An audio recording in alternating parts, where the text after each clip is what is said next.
Good evening, everyone, and welcome to Action Pact, the D&D live stream featuring our homebrew world of Istoria, where heroes and villains are made.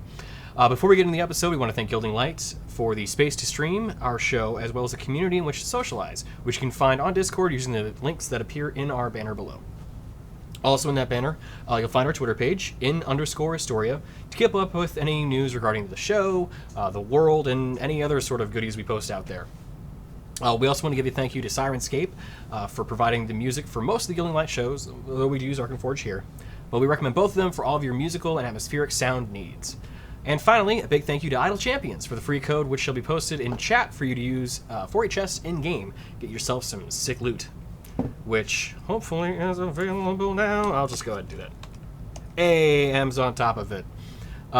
So, slight change up in the streaming format, much the same as our last episode. Unfortunately, we have a couple of our players that could not be here physically in person, but they are here in Discord, which we'll go ahead and go to the full table so we can see that we have our fabulous cast member, Jacob Asdorgiran, at the table. And then we also have two more in the ethereal.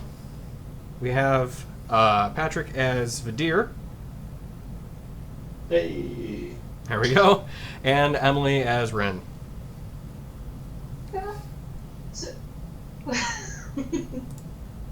That was a little iffy, but we'll see how this works out.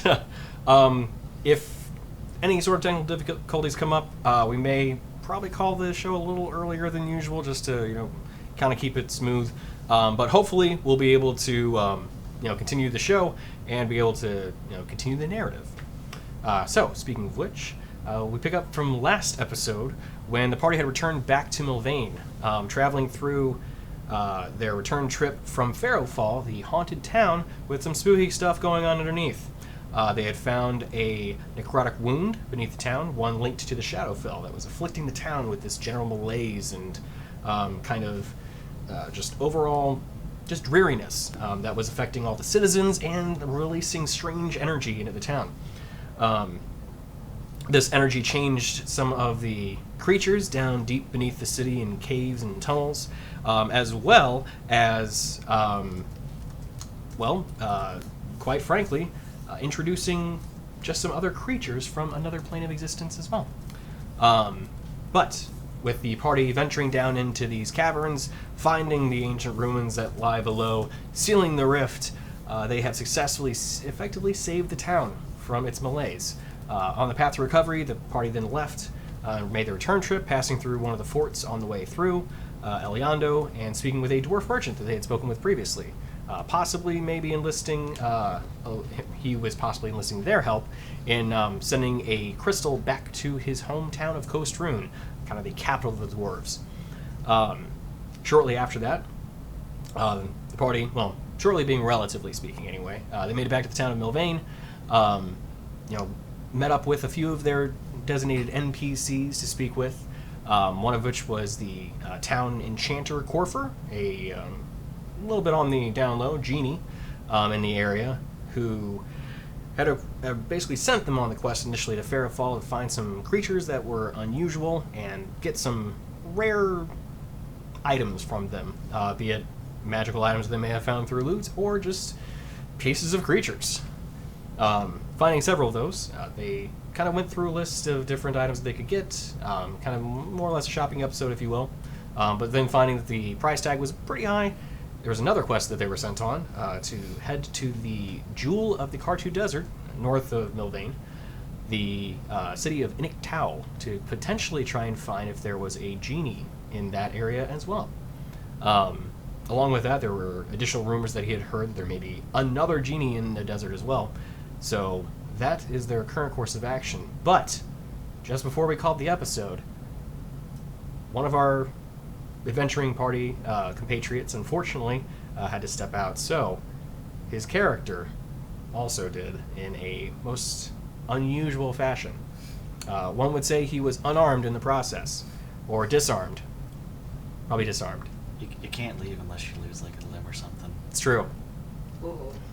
So, with one of the party members kind of asking some questions of a certain interested individual, one of his contacts of the kind of Thieves Guild, the more potentially nefarious one, known as the Crimson Cowl, getting vague answers as to whether something happened that she may know of. Another one of the party members sent a spell off to try to reach out to Bog and find out what, if anything, was left of their friend outside of the ark. So, from that, we go ahead and pick up the game. So, with your current course of action, Vidir, you were en route back to your party members. Correct. So, venturing back through the city, what do you do? I'd like to do it a little stealthily. Okay, absolutely. Go ahead and make a stealth check. Which I know you're not here in person. If you'd like to roll through D&D Beyond, or if you want to go through the honest system, I trust that hopefully both of you are making sure your dice rolls are honorable and honest. Oh, they're totally loaded. That's a nat 20, so 26. Oh, how convenient! So loaded. I trust you. So, making your way through Millvane and back to the Copper Rose, you do so deftly. Kind of ducking through the alleyways and making sure you're keeping just as low a profile as you possibly can. And given that you're a Minotaur, it's a little difficult, but even still, you manage to stay out of sight from most individuals. In fact, all individuals. So, you make your way back to the Copper Rose with this information.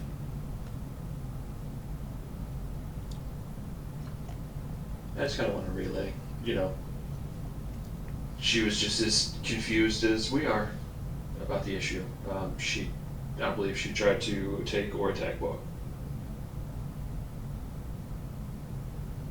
Okay, so, Dorgarian, you're going to be most of the face of this episode, for obvious reasons. All right. Whoa, hold up. Where did you just go right now, and who do you mean said they didn't do it? Sorry, Harley. She was the one that was going to be going after her. What was that, the big lady who was giving you googly eyes at the bar? That would be I don't know about googly eyes, but that would be the one. Well, maybe I was just a little drunk. They looked a little googly. But the meat will do that. It can do that. Yeah, definitely can do that. But no, she said it wasn't them. She was just as confused as we are. Well, why would she be going after Bog and whatever? And if they didn't do it, then who did? I mean, she had the contract from the cow for Bog for the 30,000. The cow? Yeah, right. You weren't there for this conversation. Yeah, she's my contact here, and she works for the cow. One of your bounty contract givers? I don't Close know enough, what yeah. the term is. I'm losing the macho man. Oh, yeah. Yeah, that'd be right. One of the bounty giver people is, them.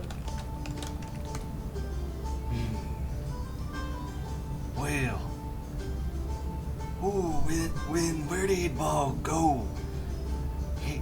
You don't just leave an arm in the alleyway. I mean, I don't know if you read. I don't know. Did he leave a will or something? He did, yes. One that I think Rin had been reading. I do. I have it, yes. Well, that's only legal if he's I've been dead. thinking about this. It sounds like the way he worded it, that he might have intended us to turn his arm in for the bounty.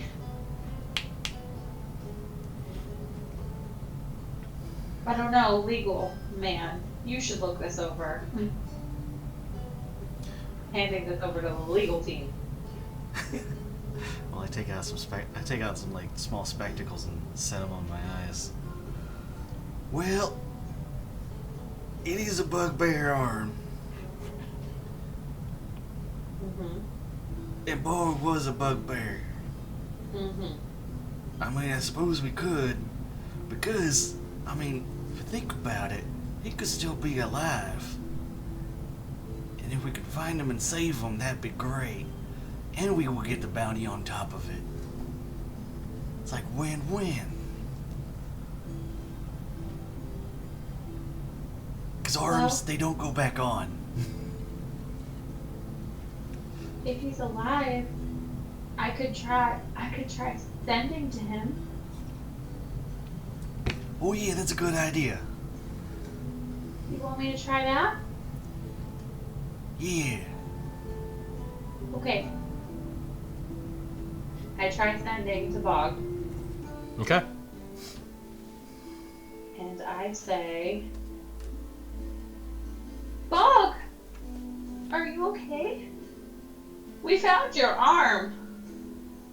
And your will. What did you do? We'll come save you. Tell us where you are, okay?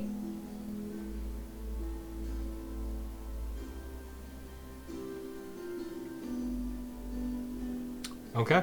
So, after your sending spell goes off, we're going to have to get back to that, which will be likely an answer, I think, privately right now. Okay. But, yeah, we'll have to answer that later. Okay.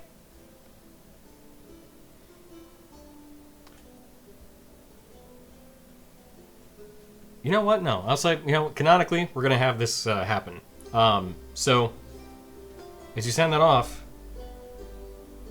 you get no response back.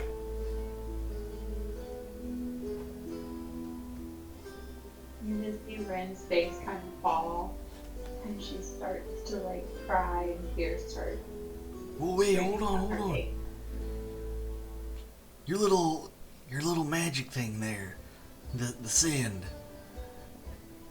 Can they Yeah. reply if they're asleep? Because, I mean, losing an arm means a lot of blood loss. They might be asleep. Well, that's a fair point.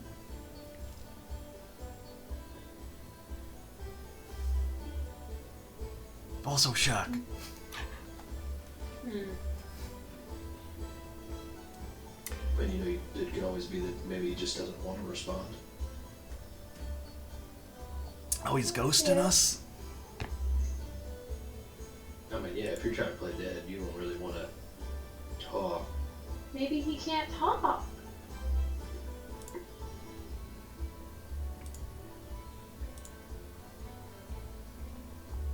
Okay, well, we'll try it again later.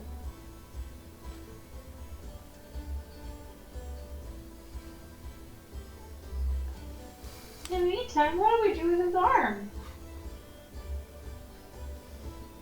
I feel at this point, Rainier would probably just say, we can stick it in the bag. Oh, that's a fair point. Like, how long is that going to keep, though? Like, we may have to turn it in, or we may have to give it to Harley. I don't know about that part yet. Do we know anyone that has a if Bob was freezer? here, he could do some magic-y thing and it wouldn't decompose.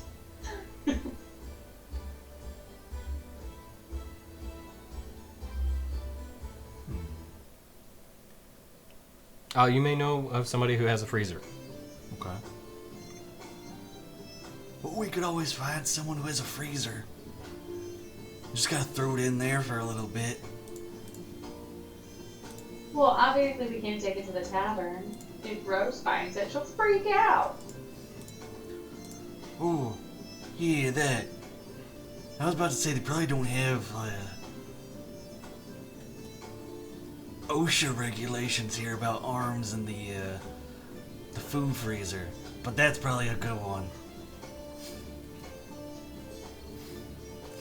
I don't know. You're not wrong.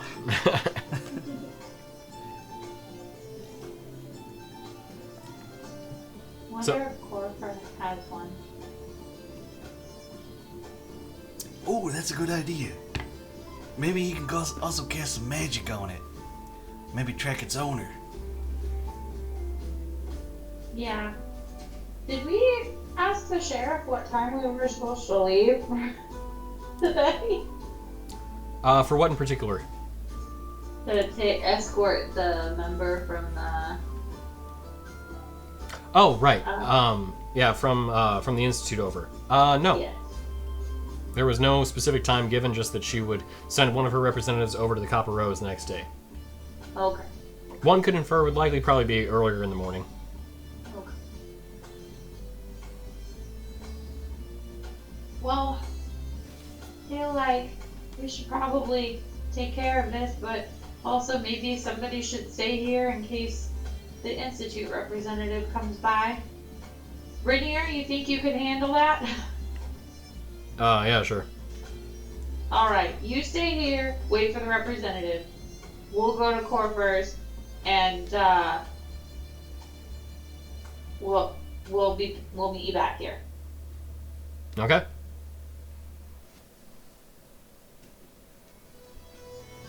So, Rainier heads inside and kind of just pops a squat. Alright. Are we gonna put the arm in the bag of holding? Because we might not want to walk around town just like with a severed arm. Yeah, I think that's a fair point. We'll take the bag of holding from Rainier. Okay. If they fit. All right. So, as you chuck his arm into the bag of holding, where are you going first? I guess Corfers? Corfers? Okay, Yeah. sure. I needed to get your maul anyway. Yeah. Sure. There's arm thieves around here. We might need it. Well, we're like body thieves that only leave pieces. Oh, yeah. They only needed one arm. Yeah. Okay. So, as you head over to Corfers, the Laystone Enchanted,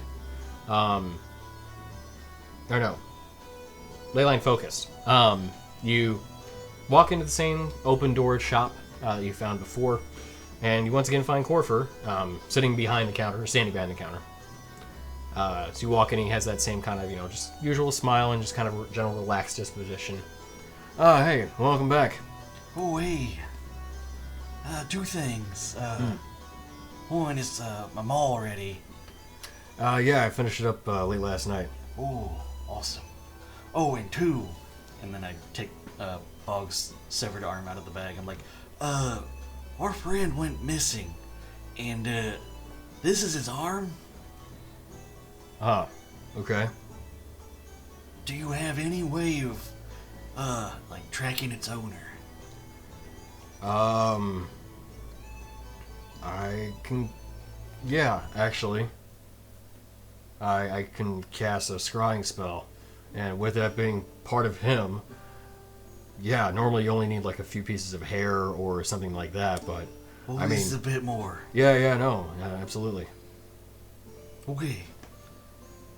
Can we do that? Yeah, sure. It'll cost you, but... How much? For that kind of spell service...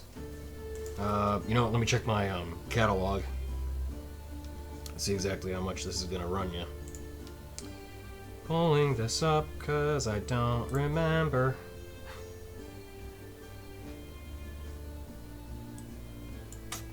Alright.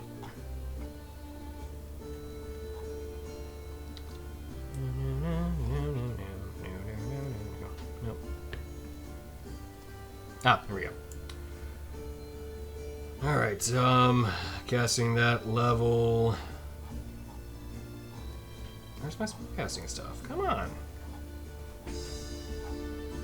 Sorry. Don't mean to break immersion. Immersion. Yeah. There we go.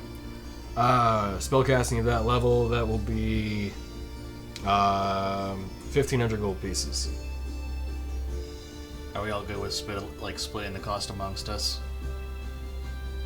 I mean, between 4 people, I'm assuming Renier would be okay with it.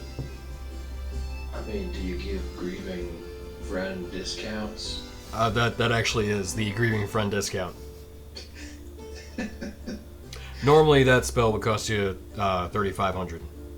That's okay. We'll take the grieving friend discount. Yeah, I'm okay with it. Damn, that's 375 gold pieces a person. Okay. All right. Well, to your other point, your mall is done. Let me, just come on back. We'll head to the back area. I'm gonna need to cast this at the spell circle. Okay. Which I've got your mall back there. Okay. So he leads everybody in the back of the shop, and messed up my arm earlier this week. So he takes out the maul, and you see attached to the head, rather than the pommel, are the 2 gems, kind of both on one side of the maul each. Okay. Like the hammer, like the side where you hit things with, or like on the sides? Opposite sides. Yeah, sides. As he hands it back over to you. So, interesting thing about the Moonstone gems. They didn't exactly enhance the combat ability of the maul, but they did give... I was able to kind of apply enchantment to it. So, you'll be able to produce light, not just from the maul, but on something. Okay. And you've got 2 charges with these gems. Okay. So, each one can be expended to cast it once. Do they recharge it, like, end of, like... Yeah, actually, not directly in Moonlight, but I figured thematically dusk. Okay. So you can cast light twice. Cool. Nice. Granted, you're casting it through the maul, though, so it's not like, if you had your own spell casting ability, you might be able to leverage it, but since you don't, it's going to be through this, so it is kind of fixed in terms of if you were to cast it on something that was unwilling, after a certain point, they'd probably be able to resist having that applied to them. Okay. But those are probably high-level things that you're probably going to want to just hit them anyway. Right. But if you bring more of those, I might be able to continue to augment it and apply different kind of rune configurations and maybe see if we can do more. Ooh, sounds good. But yeah, there you go. He hands it over. Which that should be applied to your maul right now, actually. Now, as for the scrying, that one, well, I'll need the arm.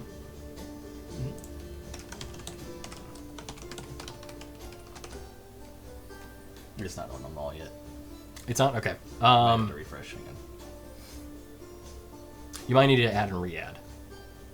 Okay, so actually, if you look up the malls, there's one that's rare and one that's uncommon. Okay. So I've got the uncommon one at the moment. Okay, that'd be it then. That'd be why it's not that one.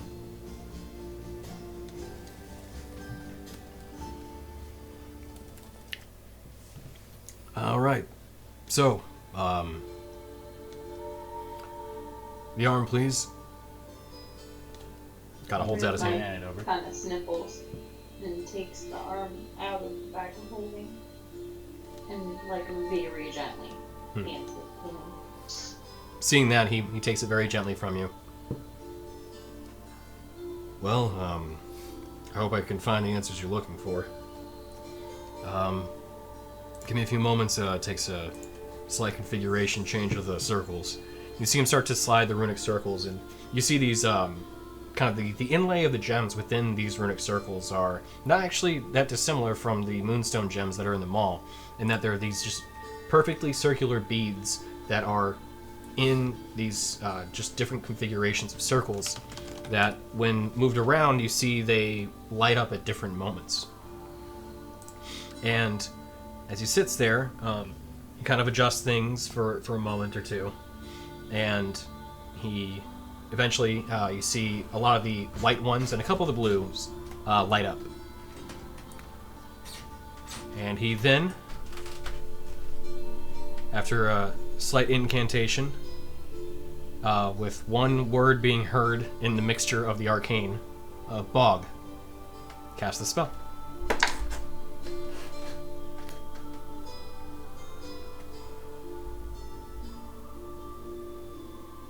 Okay.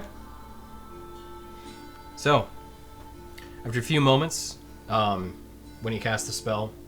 You see his eyes, they as he closes them and opens them back up, you see them have this kind of like this gold glow to them. To begin speaking, he says, "I see him. He's alive. But he's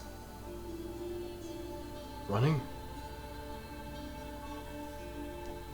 He looks like he's running from something. I can't tell what.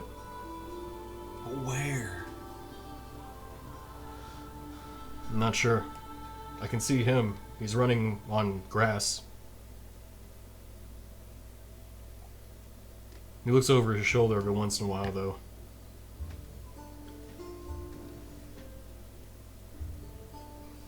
Then he closes his eyes and goes back to normal. But, well, I can't tell you where he is exactly. I can't see that with these scrying spells, but I can tell you that he's alive still. You said he was running on grass? Is it a field or like a plain? Well, I can't exactly see the surrounding area. I can really only see him and like few of the details. He is running on grass and dirt. It didn't look like he was in change of elevation, so I imagine like a field, probably. No trees? I didn't see any at the time, no. He is clothed too. He's not naked or anything. Right, okay. Did he look like he was scared? Not from what I could tell, no.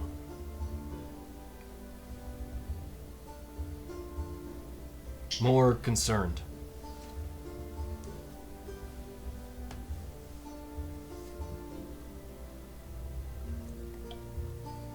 Well, all this went down last night. You couldn't have gone too far. We got his cart and horses. But we also have a job to do. Oh, I think the job can wait. I don't know. If Bob wanted us to follow him, he would have answered me. I think together with the arm, the statement and the will, and what he's doing, I think he's trying to make it clear that he kind of wants to be gone and wants us to cover what we can for him. If we turn in his arm, then the Crimson Cowl will think he's dead. And they'll stop chasing him. Wait, you guys are in league with the cow? No, we're not. We just know of their contract on him as well. Yeah. Oh, I And see. Bob put it in the will that he left us a will in his jacket. He left it in the alleyway, and it says that, you know, being in sound mind, not acting under duress, all that normal legal mumbo jumbo that Dorgiran is so fond of. He says he leaves us certain things of his personage, but in the event of an untimely death, he implores the beneficiaries to use this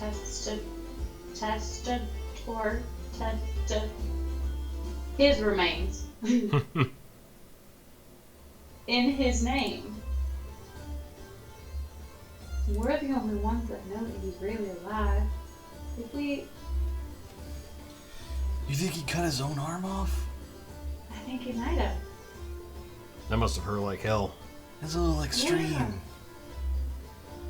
Well, these are extreme circumstances. I mean, the cowl isn't very nice. True. But maybe like could have done like a finger or two or something. But a whole arm? I mean, Yeah, it wouldn't really but- take just a finger, as you know. I guess. Commitment, you know, to bring a full arm. Well, if you think that you think he did this himself, and he's tried to play dead, I say we, go turn in a dead man.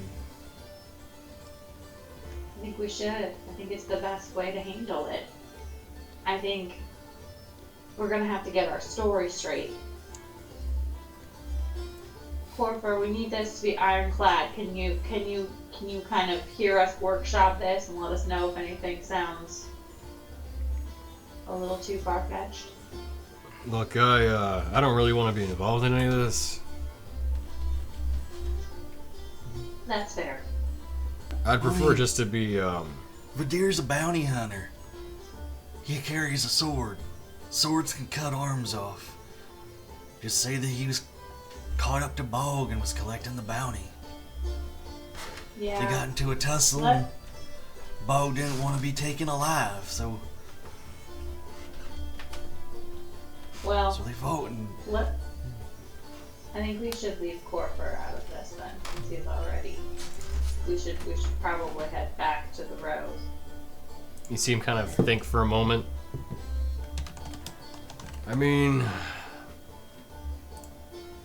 how much is the bounty? Depending on who turns it in, mine's about 5. Theirs is about 30. 30. 1,000 gold pieces. Okay, if you're willing to cover the cost, I could probably craft an illusion for you to make it look like you did what you're aiming to do.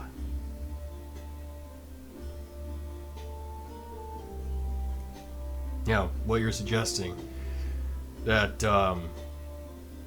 Vadir, you cut off Bog's arm, and maybe he, I don't know, falls in the river or something. Body washes away, clearly dead, but you have the arm as proof. If you were to try and you do that in front of someone, Well, we really have to think it through, because Rose is very fond of him, and we're very fond of Rose. There'd have to be a plausible reason to double cross him.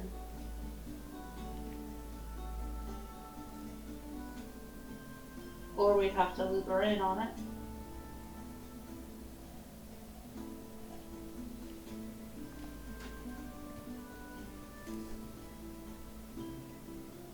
I mean, we do. I already did talk to Harley, so she knows he's missing. Yeah, that's the other part. She doesn't know about the arm, though.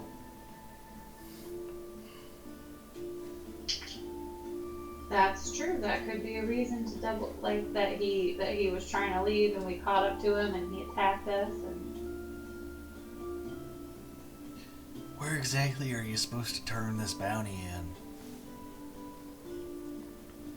well, you need Harley found first, right? To make it worthwhile. I mean, mine was with the original sender of the bounty, but hers, I don't know where Harley's supposed to turn her evidence in at. Hers is a little bit different of a contract.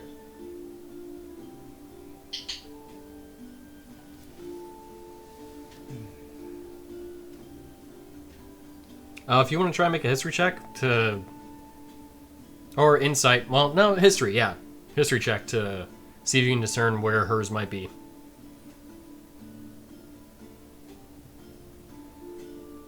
Nah. Yeah, you're not sure. Mm-hmm. Probably Ortharm. With whom, you don't know. Okay, how about this? You're gonna have to go back to Harley and tell her that Bob left us a message to meet him somewhere. But we just got a really off vibe. And you specifically want to cover your bases just in case of a double cross. And then we can do the wool over her eyes so that she believes what actually happened. Then we have the arm there. witness. You go in with her on the bounty. We get more of the bounty, at least 15. If you split it 50-50, I feel like you should, since you're the one doing the killing.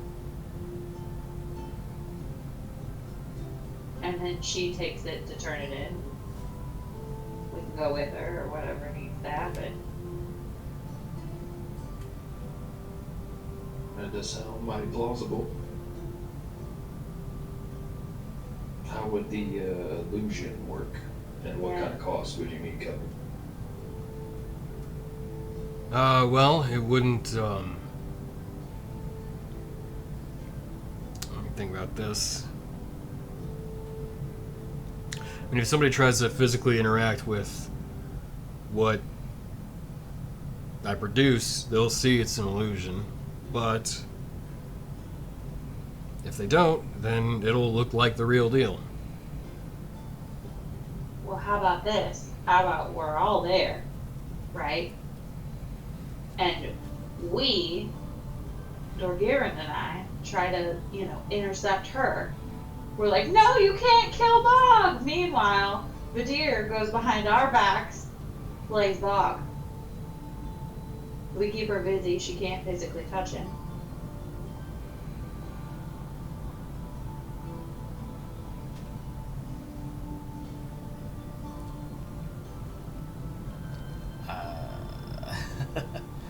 So we're trying to, the way I'm understanding it, we're trying to convince her to go to a location that we tell her, telling her that Bug's there, and then we're going to try and double cross her.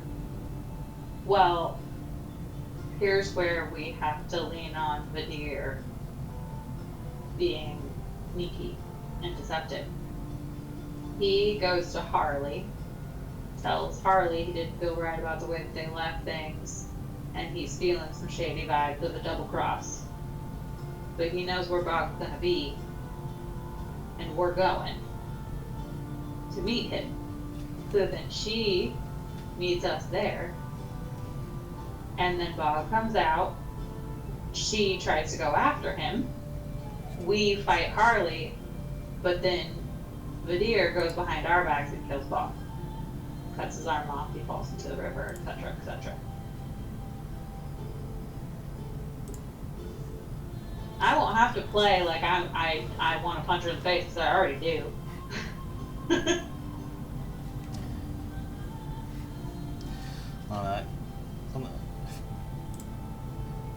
I feel like we're probably, well, Dorgiran will probably think we're trying to like overthink it.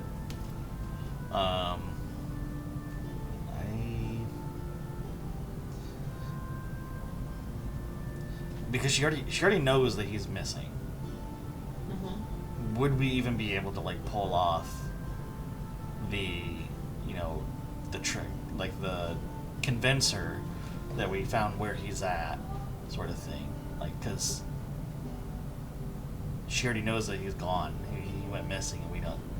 And Vadir, was trying to find where he's at. So it might be, she might just deduce that, we don't know where he's at either. I mean, she might smell a rat, but I feel like we have two options. We could do it immediately, or we could go to Farrowfall and come back, and then it'll have been a couple of days. Say that Bog left word with us at Farrowfall to meet us back at Milvain or around Milvain or somewhere out there, so that he could have his cart and horse and stuff.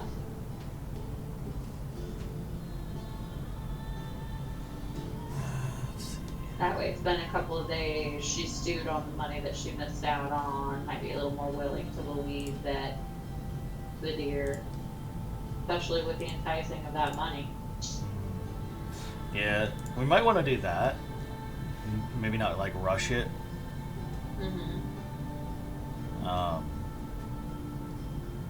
Kind of get like everything straight, figure out, how we would go about doing something like that. Or potentially, we could just bypass her completely and then take the bounty to the original person that gave Vidir the contract. Harley would never have to know anything about it. Harley wouldn't have to know, but she might think it's suspicious that he turned in a bounty on someone that he wasn't previously willing to. Who's to say that she would find out? She would find out, right, Vidir? I mean, the contract would be canceled, They so canceled yeah, she the would find out. contract, yeah. I mean, just because it gets canceled, would she immediately know who did it? I mean, if the bounty's turned in, you're usually notified. Right, but it doesn't necessarily say who did it, right? Well, Just that it's no longer active. You said that she had already said something about you being a little suspect, right, Vidir? I mean, yeah, she knew I wasn't exactly willing to turn him in. So do you think whoever she would talk to would reach back out to her and be like, hey, you got wrong about that guy. He's the one that turned him in. There's a million ways she could find out that it was you.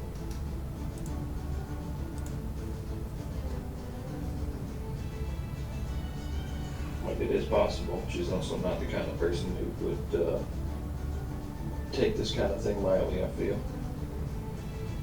I guess you know her best, Vidir, whatever you think.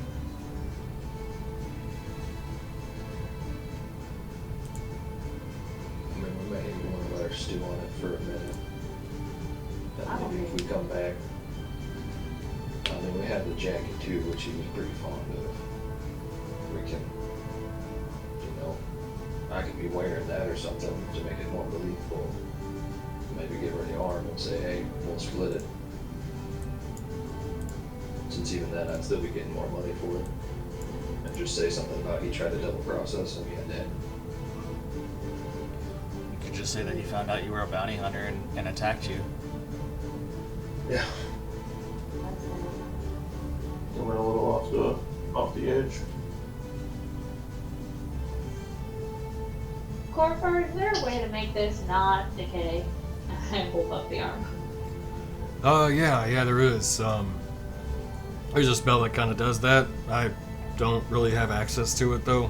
It's more of a cleric thing. I mean, it hasn't even been a whole day yet. It's not going to be rotting or anything. Yeah, not by much. I mean, it probably will, but, actually, you know what, now they say that, let me double check, just to make sure it's not a, spell that's available. I know clerics have the ability, I know that druids do, too. It'd be like a cantrip. I don't, well, no, it's definitely not a cantrip, I remember that. Oh, no, that's right. Oh, no, okay, wizards do, too, okay, so, actually, let me check his spells, then. Because, yes, he does have spells.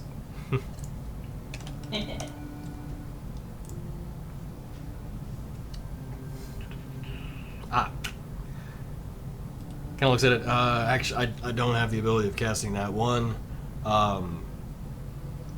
but I might know of someone that could.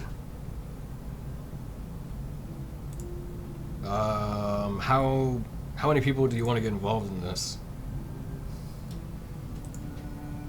That's it for right now. We keep it small.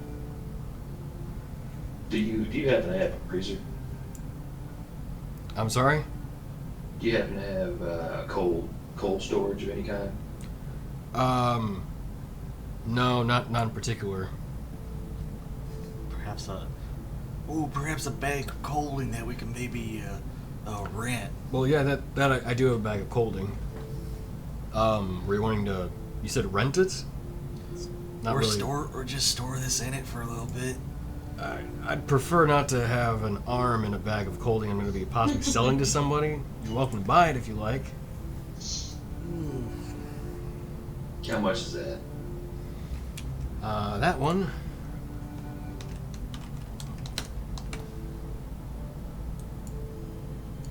That is 2,000 gold pieces. Oh, that's a little much. It will keep anything inside it cold, including harvesting more parts that you happen to come across later.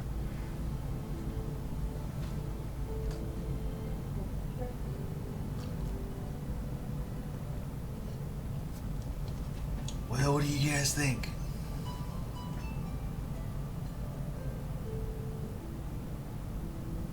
Mm.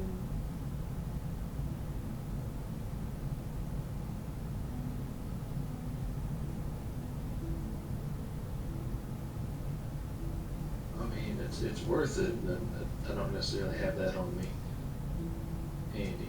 Yeah, it's probably worth it, especially in the long run, but we aren't that liquid right now. It would cost us to split between the three of us. It would be 666 gold pieces. That's not ominous. Nope. So it looks all right. Tell you what, you said something about going back to Pharaohfall. We're headed Yeah. that way. Escort somebody. If you can acquire some more pieces of the Shadentine, or any sort of other magical items, we can work it out in trade. We can essentially do like a layaway thing. Tell you what, you've got at least. Well, let's do this. I'm working on the sword that you have. Ideally, you want that recreated. The Dragon Slayer longsword. You want that changed to a scimitar. Oh, I think that was Rainier. Yeah, I can keep that as collateral. Rainier ain't here to disagree, so Well, he said he didn't need it right away. yeah, that's true. Plus, it's going to take me some time to reforge it anyway. Yeah. And that should hopefully give us enough time to come up with the money. That sounds fair. How about as a show of faith, I can depart with 500 gold. That'll work. I mean, we can all chip in and put the 500 down. So that way. That's my dumb idea for right now. We'll give it a shot. All right. I mean, worst comes to worst, we turn in some shade and tea for it too. Okay. All right. So 500 down and a sword of collateral. Yep. Yep. And then if you come back with the remaining 1,500, then we're square. Okay. But if you don't, then the sword's mine. That sounds fair to me. I mean, really, how many dragons are we gonna find? I mean, I haven't seen too many.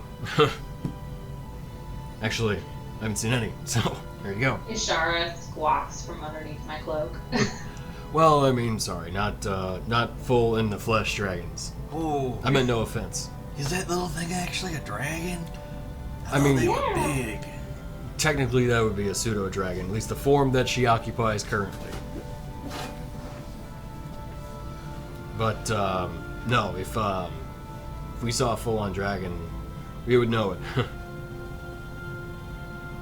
So he, well, all right. If you all just head out.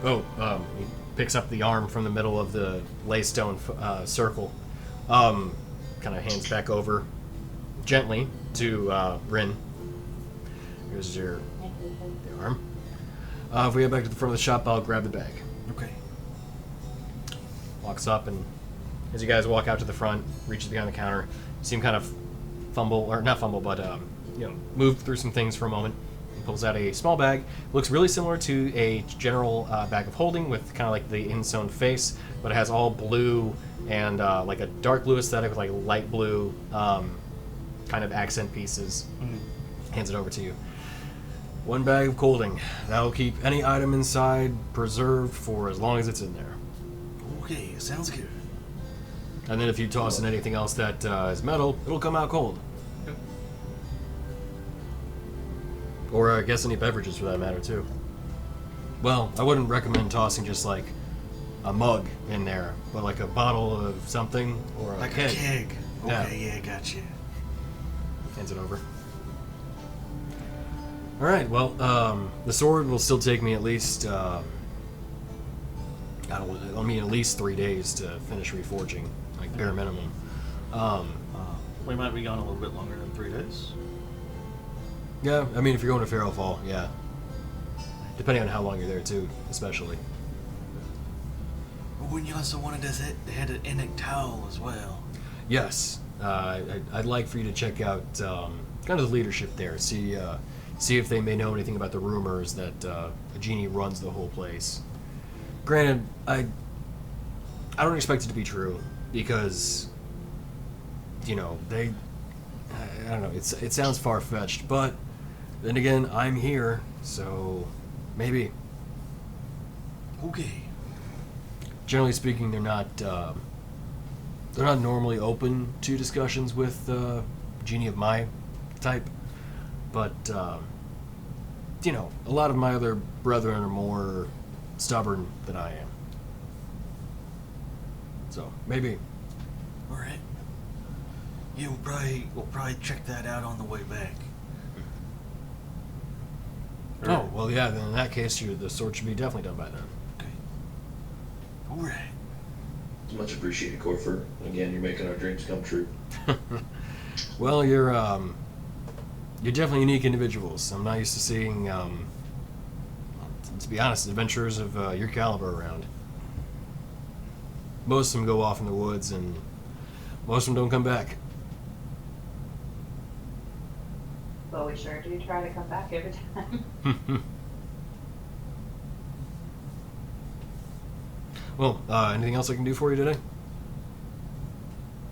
Well, I think I'm good.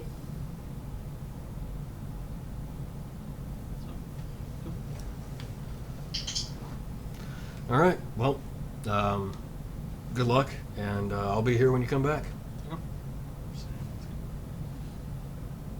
All right, so this party heads out from Corfer's shop. Where do you go next? Maybe it's back to the road. I mean, we also still need to figure out when we're supposed to leave and escort that one person. True. Yeah, we should check in with Vidier or Rainier at the road, see if anyone's come back. Okay, so you head back to the Copper Rose. Correct? Yep. All right. So, heading back, you walk into the tavern, and kind of glancing around the shop, you see that Rainier is sitting with a large furball woman. She wears these kind of it's kind of like almost like dirt encrusted leathers that have these really nice kind of green pieces of like stitching in it. Kind of the not full on floral, but more like leaf patterns. And as they're both sitting there, she stands up and gives you this kind of, very gentle smile and wave. Hello, I'm Anya Bayes Covenbrook. I'm from the Institute. The sheriff asked for Aurelius to accompany you on this journey, but unfortunately he was unavailable. But I am. Hey, how you doing? I'm doing quite well, thank you. How about yourself? Oh, surviving. Ah, that is good to hear, and that is all one can do. Alright, so, when do you want to head out? Oh, as soon as you're available. Okay. Is there anything else we need to take care of in town before we're heading out for Fairfall? So, I peek around Dorgaren's large form, and I go, "Hi, I'm Ren." Oh, hello, Ren. I'm Anya Bias. Hi, Anya Bias. Can I call you Anya for short? Oh, yes, actually most do. Alrighty. And, interesting matter of point, she is 7'8", so she is right in line with the Minotaur. Just looking up at her. Yep. It's a pleasure to meet your acquaintance. You're as well. I've heard some things about you from the sheriff, that you're adventurers, and that she mentioned you had saved the town of Farrowfall? Yeah, we found a tear underneath that was, it was leading to the Shadowfell. Oh, heavens, that's terrible. Yeah, the town was in rough shape. They're doing better now. Ah, We killed a lot of monsters that were terrorizing the town and closed the portal, so I think they're gonna be okay.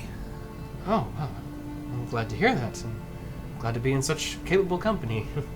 My specialty is more, nature magics, but I think I should still be able to glean some information from it. Some of Really? these things you've seen. Well, I mean, if we're all good to go, no one else has anything else to do in the town, I suppose Rainier can always retroact whenever he's back in touch. True. I'm good to leave. I'm just gonna go say bye to Rose. Okay. Yeah, and I'll go, I guess. Bog left his horses in the cart to me, so I guess I will go get the horses in the cart ready to go. Alright. I call over my hand. I go, Again, there should be some sugar cubes in the front seat. Oh, okay. I love sugar cubes. On my way back to the Rose, I'm gonna duck into like one of the alcoves Hmm. and draw the curtains, Okay. and I'm gonna cast Sending again Okay. to Darwin, Oh, alright. and I'm gonna go. I'm counting on my hand. Oh, nice. I'll be honest. Hey, Darwin. Heading out now to Fairfall.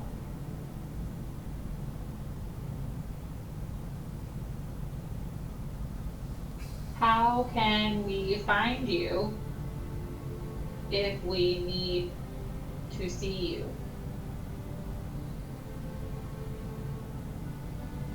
Let me know. Okay, thanks, bye.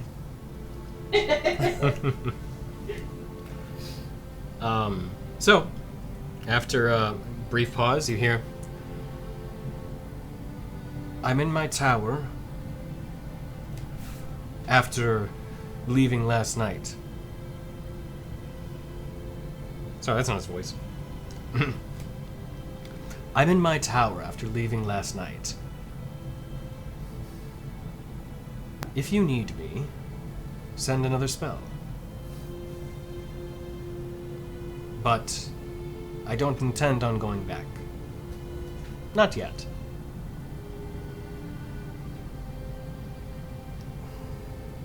I think he has a few more. Those ruins require study. That's where he leaves it.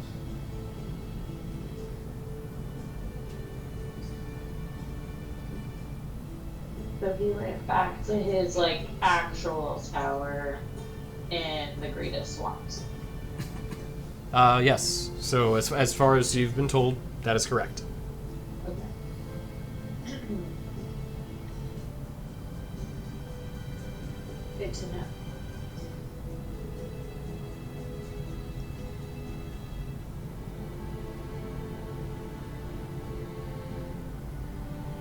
I'll go find Rose and tell her we're heading out, that we haven't found the bog, but that he's missing, and but we did find the satchel of money that she gave him and wanted to make sure that it was returned to her for her safety of keeping, since Bog left it behind. So as you talk to her, she has a very worried expression on her face the moment you mention that Bog's missing. She kind of pauses for a moment after you explain that, the money was returned to her. I hope he's all right. I know he's a very capable bugbear. Dapper and handsome one, but I still worry. He doesn't have you all with him anymore to keep him safe. We're worried too, Rose, but sounds like some pretty shady sorts were after him, and I think he was trying to save us trouble and struck out on his own to see if he could get away from You see her, like she starts. Her eyes are welling up at this point. She kind of wipes a tear that hadn't quite left her face yet. Does sound like him. Always worried about others. always. Well, we have ways. We can find him, we definitely will, but you know, keep your head down and keep this place open because you know he'd hate to see it not doing well. It's probably one of the things keeping him going, Rose, is knowing that you're happy and that the Copper Rose is thriving. That's true. Chin up. Yeah. No, I can. I do want to give you something though. The money was too much. I'll keep most of it, but You see her kind of start to count out one piece by piece from the bags that you kind of dropped off. if you'd like to help, I want to send you with some money. I think 2,000 pieces should be plenty. I can keep the rest for the tavern, but you need to be sure that you're taken care of too. Rose, you're so sweet. You definitely don't have to do that. No, I do. I need to. I should keep some here and try and find if there's any way we can use it to keep the tavern going, but also see that Bog's okay. I'd like to do that, but I don't want him to leave you without anything. You are just a gem of a woman, Rose. You're all my gems. Well, just make sure no one takes advantage of you and keep that money on the hush-hush. Don't let anyone know you have it. Oh no, of course. I'll stash it away. We'll send word if we hear anything about Bog, okay? Okay. Thank you. We should be back in a few days, hopefully, unless we have to mosey on somewhere else, but we'll keep in touch. Okay, you can send letters if you like too, provided you're in one of the more nicer cities. I don't know where For you're sure. going. For sure. Letters are definitely a possibility, and then I kind of speak into her mind, and I go, I have other ways too. See her just jump for a moment. That's a fancy trick. Magic! And I wave my hand. Oh, you're all strange, but I don't judge you for it. We appreciate that, Rose. We'll be heading out soon, so you take care. Okay, and you too. You all stay safe. Drink plenty of water, have good meals, and get plenty of rest too. We'll do our best for him. Oh, okay. I'll keep the Copper Rose, just as Bog would like it, busy, and making sure that people want to come back for more drinks. All the time. Perfect. And I won't cook. She kind of smiles a little bit. Maybe it's just the coffee. That's what I'll work on. Alright, well, I'll get to it. You see her start shuffling towards the kitchen. I walk away. Head out towards the gang. Okay. So, Vidir, what are you up to during this time? Chatting up the Vermont lady. Oh, okay. Just small talk. Oh, Nothing gotcha. crazy. Okay. I mean, once I'm finished with the horses, getting them ready, I'll come back in, Okay. grab a bottle of beer, and put some silver in the coffers for it. Gotcha. Like, Oh, we're ready to go. Okay. Well, Me too. as the group all loads up and heads out, you have basically 3 days travel to make it over to Pharaoh Fall. Okay. Actually, no, sorry, it's a better part of 4. because you're leaving about midday at this point. So you'd arrive within about midday at that point. But if you wanted to kind of fast forward to get there, I don't want to cut the episode short necessarily, but at the same time, I probably wouldn't mind, just getting into the next one at a clean point, and that's actually a pretty decent spot to call it, depending on what all you want to do within Farrowfall. No, we need every single detail of the travel there. You do? Okay. Well, let's roll in the random encounter chart and see what happens. No more flying towards giants on a broom. Oh, don't even worry about it. That's fair. That's fair. You know what? Just to see what would, in theory, happen. You're still in the first tier encounters. I am curious because so if I roll another high one, I will laugh hysterically and also apologize. Oh my god. Are you trying to kill it, Tony? You know what? I want this to be seen on stream. But Jake, can you verify what I rolled? Oh boy. I rolled it right here. I haven't touched him, so. Those are loaded. So what's that number? Well, one of that has a 0, the other is a 0, and this should be 100. Correct. That is the 100. So according to the random encounter chart, you guys would face a stone giant. Hex. Hey, is it the one we need to kill? Maybe. Probably not. But yeah, no random marauding stone giants for the group tonight. That's crazy. What the hell? I rolled 100 on a D100. There you go. Good news is, though, that is non-canonical, so we don't have to worry about you guys fighting a stone giant. Because that'd be a little too tough for you guys. Again, this would be a repeat of the Cyclops, potentially. Oh wait, no. I'm sorry. You're at the next tier. You're level 5. Oh. Okay. So, my apologies. That's not a stone giant. I'm sorry, I'm looking at the wrong camera. That's not a stone giant. It's a beholder. That would be a rock. The giant. Oh no. The The giant flying bird. kind. Yeah, the one that we were talking about that may be flying around this area. That's what you would Yeah. fight. Hitler. Which, for those that are wondering, that would be a CR-11, which is way too high. So, yay, we're not doing that. All right.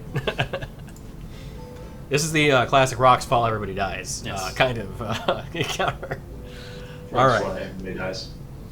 They're just randomly falling out of the air Yeah. and land on us. That's my favorite one. It's not that boulders or stones fall out of the sky. It's that rocks, R-O-C-S, they fall out of the sky. Because they're much larger than even boulders. All right. Well, you know what? We're going to do a little bit of a departure from the norm in the latter part of the episode. And we are going to do a little jump to a different spot in the world. So, as we kind of zoom in on a specific area, we see a very gaunt-looking man, one with dark, long black hair in this kind of black half plate with feathers on the top of his cloak, staring over a large stone pillar with many different arcane etchings inside of it, on the outside of it, rather. As he looks over the pillar and begins studying these different runes and bits of ancient power inscribed upon them, you see him looking it over and peering outside a window from his tower. As he looks over the landscape and sees this just saturated land of water and fens, he looks off in the distance and thinks to himself,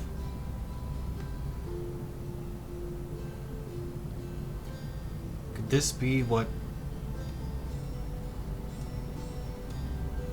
those ancient beings put forth to keep those things at bay? Is this part of what transcends, what predates humanity, transcends the realm of mortals? What was meant to keep back the divine?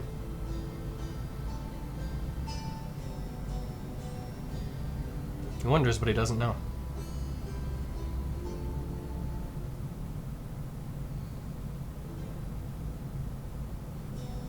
He goes back to the pillar, continues studying. Okay, and that's the little glimpse that we'll have for that little moment. Dun dun. Yeah. So, we're gonna go ahead and call it a little early. Although, while we have a moment, in case anybody in chat would like to ask any questions of the cast, of myself, of the world, I'll give it a couple minutes just to see if we have any typed up. Actually, you know what? And let's do a little questionnaire for the cast to me too, outside of any sort of spoilers or anything necessarily for what may come. Do you guys have any questions for me?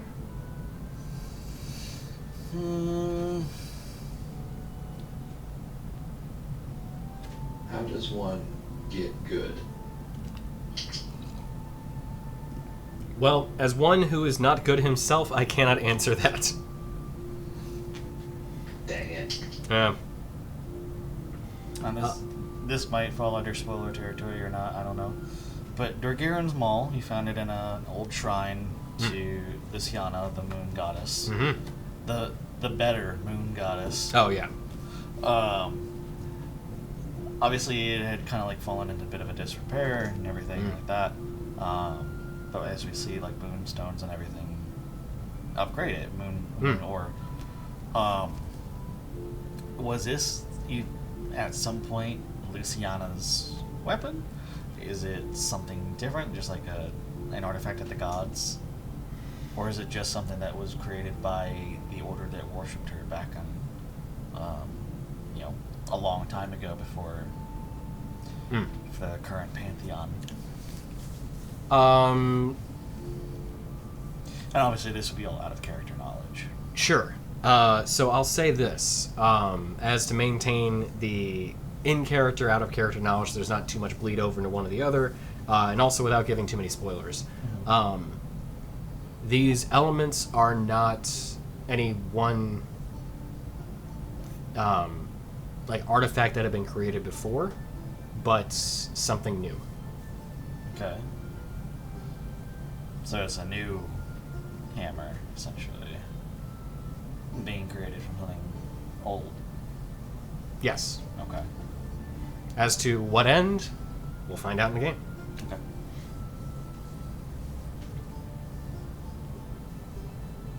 I have a non-game related question. Oh yeah, sure. Shoot.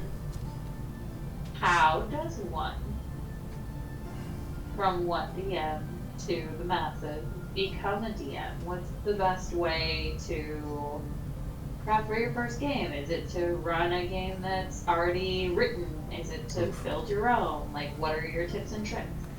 That's a good question. My thought is, like, when it comes to, whether you want to start with something prefabricated, like, one of the pre-written stories, one of the, canonical adventures that exist within published materials. I think that's a good place to start. There's a starter kit from D&D, from Wizards of the Coast, rather, that gets you into kind of the early levels of DMing. But where I started was just taking the knowledge that I had from video games, which is why certain aspects of the game that we play is kind of video game themed, where we have these interesting monsters that aren't in the books, because I like to toy with stuff too and build things, build monsters and all that. But from my own experience, like, this whole world came from just what was a one-shot originally. It was meant to be a just kind of a one-off, like, hey, we want to play some Dungeons and Dragons. For 5th edition's really popular way back when, and we'll go ahead and give it a go. So I think either one is a good place to start. But if you want to start with some sort of homebrew stuff, just try for a one-shot. Just build some little adventure where you've got, if you want to start as simple as, like, here's a dungeon that I've drawn up or found, whatever. Here are the monsters that are going to go in it. Have people run through it.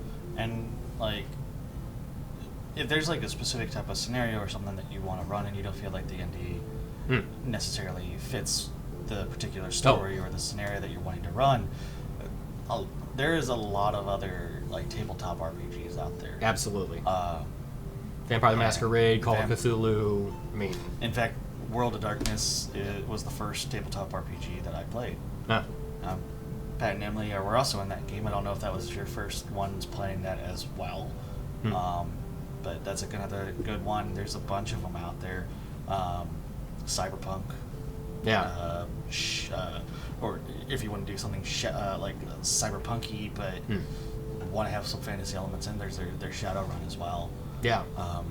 Which has a lot of, like, the similar themes to, like, what Cyberpunk does, but also adds in fantasy races and magic. So a little bit of mixture between that and kind of like D&D, the fantasy element to it. Yeah, and that's the thing. There's so much out there that people can try. And even if you like just like a particular rule set, but you want to change stuff up, feel free. I mean, it's your guy, it's your game, so, like, have fun. And if you have any sort of interest into it, that's all you really need. Just find. I mean, there's a bunch of tools online that you can use in terms of finding people and playing games digitally. There's tons of forums out there. Yeah. Reddit is a place where you can go. Looking around for that sort of thing. Yeah. Discord servers. Yeah, I'm absolutely. sure you can find plenty of them where there are people out there that are just either wanting to, like, be really helpful or just willing to join a game. Yeah. And honestly, I mean, as long as they're willing to, like, if you're learning and everything, they're wanting to help out and test run and everything, go for it. Yeah. I met a good group of individuals that I play with in a Saturday game through Gilding Light. I think actually it was either Gilding Light or it may have been another Discord channel or Discord server rather. Originally, I can't remember the initial iteration of it, but they're great individuals. I play with them every Saturday. We're swapping off DMs to play a little bit in the future with a new game that I'm grateful enough to have them interested in my world. So we're playing an Istoria game, it's like there's a lot of opportunity to just have fun and roll dice, ultimately with great people too. I'm very fortunate that I have these amazing people that are at my table that have, some of them I've known for years. Jake and I go way back. I met Tony through my older brother. Yeah. And then Lambert and I know each other for years too. Matt and I as well. Pat and Emily are the newest among my friends of this table, but definitely fast friends, thankfully, as they're great people. The favorites, obviously. For sure. But we played games at some conventions for a bit. Not actually like D&D ones, but that's how we got to know each other, was through that. And then we were fortunate enough to have them join the table for a little bit in our last campaign that was off stream. It was just a blast. So that's ultimately where this stream has come from, is just that original one shot grown into a full-on world. And similarly, where it's a living, breathing world, as new players join the table and things change, things about the world change too, which is really great about having a homebrew world. Is, well, I don't want to do this like this any longer. I have a better idea, or I want to revise that. You absolutely can. And even honestly, in the published material, you totally can do that too. If you want to change stuff up, go for it. Tweak it to however you want. Yeah, originally, Istoria didn't have any sort of like real kind of tech elements to it. It was all just high fantasy. But now after the bleed and everything, there's some technology being introduced into the world. So we're getting more into not modern times by any means, but steampunkish kind of almost style. Crystal punk. Yeah, exactly. Yeah. So yeah, it's a great thing to have. Is a good group of people to play with. That's invaluable. If you find people that you gel with, keep them around. That goes beyond games too. And the inverse of that is you need a fantastic DM to run it and keep everything together. And Tony is definitely that. Aw, thanks. You're welcome. We are extremely lucky. Yes. Yeah. Thank you. But for those of you budding DMs out there, that does not mean that any of us who have ever DM'd anything ever started out the cream of the crop, to quote Dorgirin. I'm the cream of the crop. Yeah. I definitely did. It takes practice, and you just gotta have a group of friends that are willing to forgive you if you make a mistake. And this is gonna be a lot of trial and error. Yeah. Yeah, absolutely. Like my first campaign was definitely an error. We did not know what we were doing, and I did not know what I was doing. So it just kind of very much like a what's the joke? A flan in a cupboard just deflated in on itself. But I got lucky in that I had really great people to play with. So we continued just having fun and changing things and learning from there. And that's not to say that I haven't fumbled even in our first campaign either. I definitely did. There are a couple times in particular where I was like, I didn't mean it to work that way. Crap. But I have great friends that are forgiving of my, different attempts at doing something a little differently that didn't quite work out as I intended. And we still have fun at the end of the day, which is the most important part. That's what we're all aiming to do, and including for the players and everybody watching. So, all right. Well, I think we've stretched out enough time. We haven't had any questions pop up in chat. We don't really have too many viewers at the current moment. But we'll go ahead and call it a little earlier, just to make sure that we can hopefully get a decent start at the next game, with the party returning to Pharaohfall and seeing what still is there to explore later on and further down in the caves below, and see how the town's doing after a few days of time to recover from the events in Pharaohfall before. So, we'll go ahead and end the stream a little early. Thank you everyone for tuning in. And quick couple announcements. We'll do the normal outro. We want to thank Gilding Light, first and foremost, for the space to have our game and stream it, and for all of you watching. And of course to our sponsors, Sirenscape and Idle Champions. In terms of shows, there is only one, I believe, right now on Gilding Light, and that is The Inspectors Echoing Dark. Ran by our producer extraordinaire, DC Lazaire, as well as DM extraordinaire. They are on at 4 p.m. Pacific on Thursdays, also on the Gilding Light channel, which you're watching right now via Twitch or YouTube. Either way, you will be able to find their videos here. Twitch will be obviously live at 4 p.m. on Thursday, and the uploads, much like our own, will be on YouTube if you're watching that there now. But again, big thank you everybody for tuning in and watching. And next week we'll go ahead and pick up with everyone back in Pharaohfall. Hopefully we'll all be here next week. Yes, fingers crossed. It's been a little bit of a dicey past couple weeks, obviously with different things that have come up in each other's lives. And I had to work a late shift last week, which is why I wasn't here physically. Yeah. And then obviously Lambert wasn't feeling too well. And Pat and Emily, I hope your refrigerator, if everything like there is going good. If you got it, hopefully now already at this point. If not, hopefully early tomorrow, fingers crossed. Bit of a bummer that didn't happen sooner. But hey, we do what we can. We just need a bag of Golding at this point. There you go. It would save space. It would. Could you think about, man, you would never need any sort of cold storage. Be like, yeah, just toss it in there. Just extra counter space. Yeah. Just It throw would it in be the bag. so great. 500 pounds of storage in what's essentially a purse. That'd be pretty cool. I think it would be amazing. Yes. I would totally be here for it. I made a pun. Because there's 500 pounds of storage and something for cold, and it would be pretty cool. All right. I'm ending it there. So we will see you all next week at 5 p.m. Pacific on Tuesday. Everyone have a good night. Thank you for tuning in. Bye. Bye. Bye. Bye. Bye.